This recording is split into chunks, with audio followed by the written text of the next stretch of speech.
vai ota kommeka motor accident thil thlen dan ka zuk eneka tia lai recovery van khuan solai motor saron hnuk chawa he motor hian ron hnol thlain recovery van khu kong thanga khuan a hnol thata a motor ron hu ero chu hian tlak dalan siam hian a dang ta a recovery van khu engting nge tlak dal hian a dan lo thei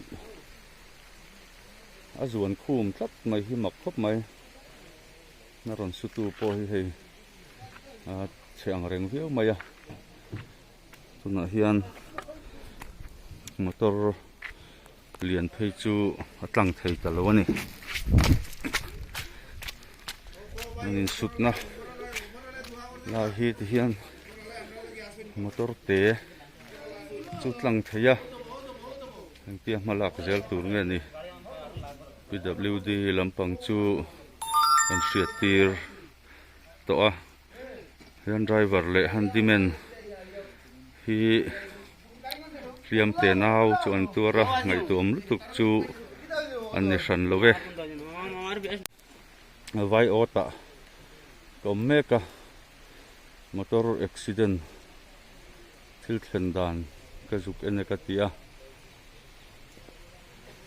lai recovery van khuan solai motor saron hnuk chawa he motor hian ron hnol thlain recovery van khu kong thanga khuan a hnol thata a motor ron hu ero chu hian tlak dalan siam hian a dang ta a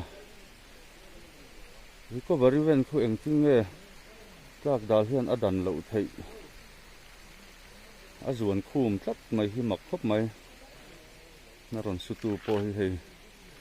a cheng reng viau mai a tuna hian motor lian phei chu a tlang thei ta lo ani nin sutna la hi ti hian motor te chu tlang theia angtia malak zel tur nge ni PWD lampang chu an hriat tir to a hian driver le handyman hi hliam te nau chu an tura ngai tuam lutuk chu an ni hran lo ve